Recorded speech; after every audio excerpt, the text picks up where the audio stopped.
Are you a car dealer who likes to tinker with your marketing? Well, you better think twice before you cut this marketing channel. I'm Travis Miller. And I'm Jimmy V. And this is the show that helps you build a better dealership. All right, T. Ding, ding. Let's jump in. Ring the bell.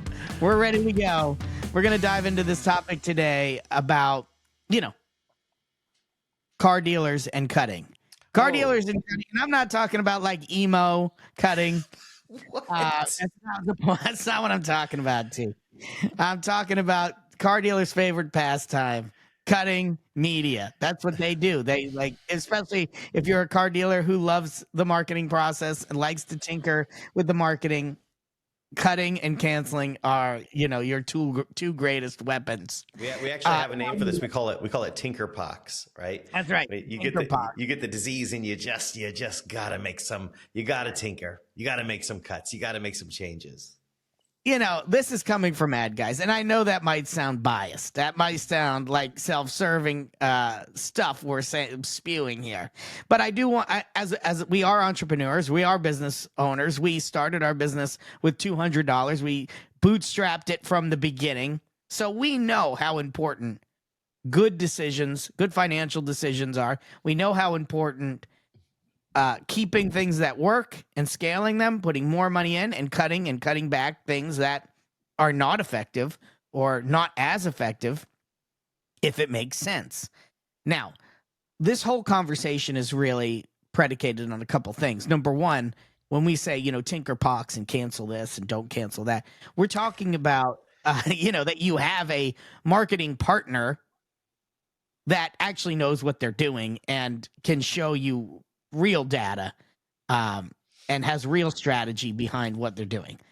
I'm just basically assuming that. It's like table stakes. That's a dangerous assumption, Jim. I know it's a totally dangerous assumption. But that's when we say don't mess with things. You shouldn't mess with things, shouldn't tinker with it if you have a great strategy. If you don't have a great strategy, that's a whole different conversation. Yeah, that's true. Right? Well, maybe we ought to frame this up by revealing what we believe is like the king of all marketing channels for most car dealerships. Let's do that. I think that's important because that's what this is all about. Yeah, definitely. And then from there, we can talk about like why people do make the mistake to cancel it or ignore it altogether, or overlook it, and why cut it, and why that's a mistake. But I think it's also important to understand, we aren't, despite appearances, we are not in our parents' basements. No, that's some fine comment. We're not even millennials. We're older than that. We are, but we're two guys who literally we've been boots on the ground, hands-on, engaged, helping car dealerships increase lead sales and traffic since 1998. That's 27 years now. And we've made mistakes, no doubt about it. We started our business in 2004. We have worked with thousands of car dealerships. We've sold millions and millions of cars. We have spent billions of dollars in advertising, and we've generated billions in return. Yeah, many billions and tens. Well, I bet you we haven't spent billions in advertising. No, millions in advertising, but billions in return. That's right. But tens of millions. You get lost in all these zeros. It really is. It's a problem. Tens of millions of just like the government around here. yeah, it's just around here. Anyway, my point is that we have real live, vast experience doing this high wire without a net kind of stuff. We're not making this up. We're not theorizing. We do this every day and have done it every day for our entire lives. And we really understand. We understand the shifts that have occurred. We understand what used to work. We understand what works right now. And we have a pretty good idea about what's going to work in the future. And with the benefit of all of that data and all of those zeros involved in spending and earning and selling cars and leads and everything like that, what we know is that the most powerful of all media options available to a car dealership, as long as they're in the right geographical area, which is close to a metropolitan city, is radio. Wait, what? You meant Facebook, right? Or No, or TikTok or something, no, right? no, I didn't. What did you say? I said radio, Jim, you know it as well as I do, so don't act shocked. Like you're talking about satellite radio, like XM, Pandora, yeah, Spotify, right? Yeah, Spotify. That's what you're talking about, right? yeah, that's right. Well, look, I mean, obviously, Jim's joking, but not what you're talking about, right? No, yeah, but we're talking about traditional terrestrial radio, right? Radio, right, and in the car, in the car. And some people think, I mean, people have always thought that we're crazy, but I remember conversations. I vividly remember heated debates back in the early 2000s once XM was coming out. They were saying back then that radio was going to die because of XM or Sirius, right? And are they serious? and it didn't. And then of course, radio was going to die because of streaming, right? And then it didn't. And then radio was going to die because of remote work and nobody was driving to and from work anymore. But it didn't. And it didn't die. It didn't die, and it hasn't died. And the numbers are more accurate today than they were in the past. We have much better, as you would expect. Technology gives us much better measuring capabilities in terms of like the audience of radio and the listening habits of radio. And sure, there has been fragmentation, and radio has lost listeners to some streaming services and whatnot. For sure. And to argue against that would be silly. But the big dominant player, the big dominant warehouse of audience is terrestrial radio. And when you break it down in a local area, there's no better way for a car dealership to reach its audience than on radio. And there are a couple of reasons for that. Like, well, for one thing, here's what I love. There are a few things to say about this. So Jim, jump in when you want. I mean, I don't want to dominate the conversation. Well, first of all, radio is the killer app. Okay. Yeah. First, it is free. It's free. Everything else, you got to pay for. The Spotify, you got to pay for it. The XM, you got to pay for it. The Sirius, all of that stuff, you got to pay for it. And at the end of the day, things are expensive enough. Yeah. Right? You can get free popular music right on your free radio. That's in right. the car. It's built into the car. Yeah, it's a native app. Not only is it a killer app, which it is, it's a native app, meaning you turn on the car, it's ubiquitous. You turn on the car and the radio starts playing. There's no wires, there's no connection, there's no searching for Bluetooth or Wi-Fi, there's no fiddling with your phone. You turn the key or push the button and the radio starts playing. And reality is there's still cars that don't. If you're sitting there driving around in a new Tesla or something, or a modern car built within the last couple of years, you have to realize that there's a lot of cars on the road that aren't that new. Yeah, right. That's right. And that technology is not as in those cars is not as advanced as technology in your car, and that is true. Here's another reason why this is such a killer app for car dealerships, because you're using it in the product you're selling, right? Or that you're trying to upgrade them. The customer is using radio in the product that you're trying to sell them. The car. Right? It's a perfect match. Yeah. It's like you can't get a better fit than this. This is actually what makes radio better than TV, because right. For a lot of products, for a lot of markets, TV is a better choice than radio. But for the car business, radio has always been a better choice than television, because in most cases, you're not in your car when you're watching television. You're on your couch. With cell phones, I guess you can be watching YouTube. But you probably shouldn't be. Yeah. Good news is I don't think the majority of people are at any given time actually watching YouTube while they're driving. But you're right. Because you're behind the wheel of a car listening to, it's like if you were selling kitchen knives and you could talk to people while they're chopping their vegetables, Yeah. right? That would be the perfect time to talk to them about getting a new kitchen knife when they're in the process of chopping vegetables and they've got a dull knife, right? Yeah. That would be ideal. It's top of mind right there. Like, also, there's some other But it doesn't happen very often. This pairing is a no. very unique Yeah. opportunity. Yeah. There are some other benefits. There's something that, right or wrong, but it exists, something called road hypnosis, which we've all experienced it. You're driving down the highway and then, your mind is kind of wondering, you're thinking about what you've got to do today or tomorrow, thinking about your plans, thinking about your problems, and then all of a sudden, before you know it, you're at your exit and you think, how did I get here? Like, honestly, sometimes I feel, how did I get here? Like, I don't even remember. Even your destination, you're like, man, I don't even remember driving. Right. 10 miles have passed and I don't even remember them. And it's known as road hypnosis. And it's caused by the repetitive lines in the road. It's caused by the drone of the traffic noise around us. It's caused by the fact that most people, not all, are unconsciously competent drivers, meaning they can drive. They've done it so much that they can drive without really actively thinking about it. Same route. Right.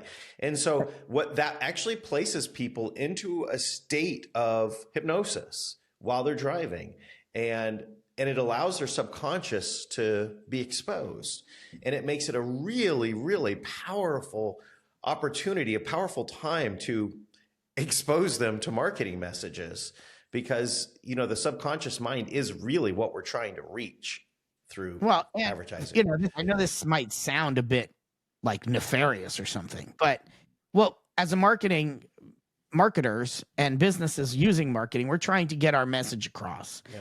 There is such a bombardment of marketing messages today on the human mind that we have become excellent ignorers of marketing, even if it's a product or service that can actually be beneficial to the person who is receiving the messages. But they don't receive the messages because they've filtered them all out. Their conscious mind has filtered them before they've even had a chance to digest the message. Right. Well, this road hypnosis opens the subconscious mind up and allows us to get our message through with less filtering, okay?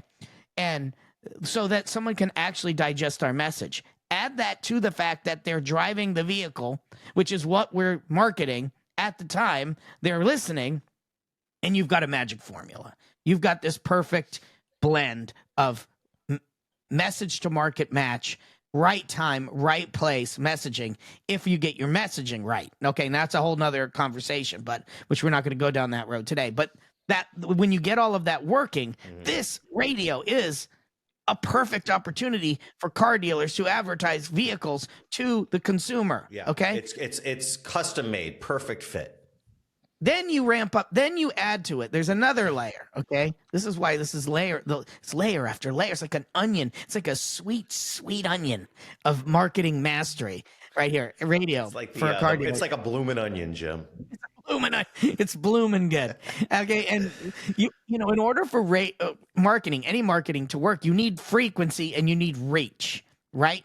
Well, radio allows us to have high reach and high frequency at a relatively good cost, right? And when you factor that all of these things together, the high reach, the high frequency, the cost structure of it, the road hypnosis, the fact that they're in the vehicle when you're marketing a vehicle, the fact that it's ubiquitous in the car, it's standard, it's there, it's free, like all of these things pile up to make radio just the most powerful thing for car dealerships to use to market themselves. Now, there's also actually another big benefit that I want to get to, but before we do, I know you want to say something, and then I do want to maybe kind of give a caveat. Yeah, okay. Well, I was just going to point out that one of the big problems with measuring or maybe I should say it this way. Oh, this is the caveat. You want to get to the caveat now, or you want to throw in the other benefit? All right, yeah, go with the caveat. Okay. There is a big issue, especially today, with measuring the effectiveness of radio. And this is what causes people to cut it, right? Yeah, this is it. And erroneously. Because think about it for a second. a person hears a radio ad. Now, what we used to do, we used to put phone numbers in the radio ads and web URLs in the radio ads that weren't used anywhere else. And so you could measure the number of phone calls and you could measure the amount of traffic to that website and know that that traffic and those calls came from the radio. That's not what people do anymore. You can still do that, but they won't call the number and they won't respond. They won't go to the URL. They all do this exact same thing. They pick up their mobile device, they open their web browser, and the address bar, there used to be, remember 10 years ago, there was an address bar and a search bar. And so maybe they would put in the URL you told them. Now it's unified. It's all one bar, right? And so basically everybody searches everything. They don't, and that's, by the way, that's not a bug. That's a feature. That's by design, right? And that's because Google's revenue comes from searches. Google don't make any money if people go directly to websites. So Google wants people to pass through their toll booth, right? As they should. And so people pop up and they're going to do a search based on something they heard on the radio. And then that traffic has essentially been laundered.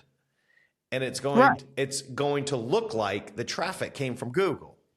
And if it was a paid ad, it's going to look like it came through Google Ads. If it was an organic ad, it's going to look like it came organically. SEO or direct, It's an organic thing. It's going to look like someone came. If it comes through the map pack, it's going to look like an organic, local search. There is no scenario where any of that behavior is going to register this web activity as radio. And that's unfortunate. And that's caused a lot of people to make a lot of bad decisions around this because it strips radio of its direct accountability, which is a huge problem because it used to be one of its strengths that it is no longer a strength. And now the only way that you can measure it is to say, well, what's life like with radio and what's life like without radio? And I can spare you the pain and tell you that life with radio is a lot better than life without radio. Things are, if you're at your store, it's like crickets and you're waiting for people to show up and you're wondering when the miracle of the internet is going to kick in and all these people are going to flood your store because of the latest tech thing that you bought. The answer might be that you need to get on the radio because that's going to get your message in front of the right people at the right time in the right way in the right condition. And it can create the dramatic effect that you have been waiting for. Okay.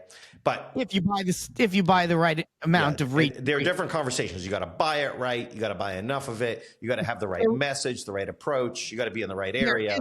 There is a secondary caveat, which is radio, unlike direct mail or some linear marketing method where the more you spend, the more you get. With like Facebook, or Google, the more you spend on more clicks you buy, the more leads you're going to get because you have a conversion rate. And as long as that conversion rate holds true, click-through rate and conversion rate hold true, you're going to get more leads. Yeah.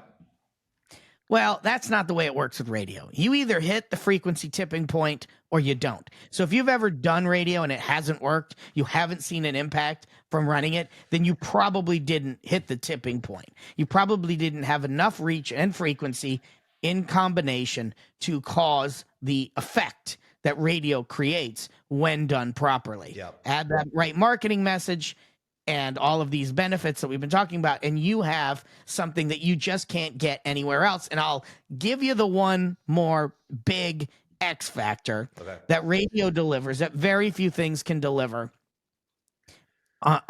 today. And really, you could get it with TV if with enough reach and frequency, although today I wouldn't recommend that with the ability to fast forward ads and all of that. Radio and television are both mass media. They are mass media that people have been watching and using for a very long time. And because of that, it creates what we call the celebrity effect. When you are on radio or television, and in this case, we're talking about radio, when you're on that with high frequency and high reach, you will create a celebrity perception that you can't generate any other way. When you generate that celebrity perception, you become a known entity. People begin to know, like, and trust you before they even know you. People will say, if they hear your voice, if you're on the radio and they hear your voice out, they will recognize your voice. They'll say, are you that guy from the radio or gal from the radio? And you're like, yes. And how do they know that? Because they hear you over and over and over again. That reach, that frequency creates this effect. This effect is an X factor for your business. If you can get customers to know, like, and trust you before they even step foot, before they walk into your showroom, that is a competitive advantage. It also allows you to address the local community if done right, where you can connect with the local people on a local level, on a personal level. And you can use radio to humanize yourself. And you can use it to create a corporate, boring, nobody cares image as well. But you can also create a personality and a personal brand that connects with people, connects with the local community, and positions yourself in a way that is as a value provider, celebrity value provider in your town. This is so hard to do with any other marketing medium out there, but it is possible with radio to a degree that I believe is not able to be done with any other marketing medium. So these are the benefits. This is why we consider radio still the big lever in any marketing mix for a car dealer. And with so much, we talked about the caveat that you were speaking of earlier, Travis, basically the conundrum of measurement problem with radio. But, with so much discussion in today's marketing about the customer journey and the marketing mix and how it's multi-point attribution. Well, radio is like the genesis attribution point for all of the rest of it, if you're using it properly. And so, yeah, there's certainly a space for radio in the multi-attribution model of marketing today and the customer journey. It's just a matter of doing it properly with the right reach and frequency, the right schedule, and the right ad strategy. Yeah. All right. Hey, are you interested in learning more about this for your store?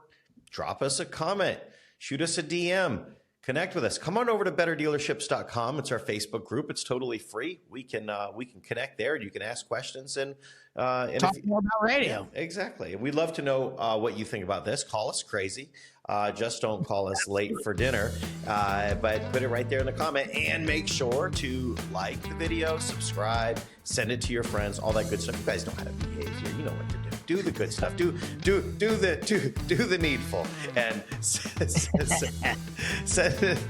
this to your friends. Like and subscribe. We are sure glad that you're with us today. It's great hanging out with you.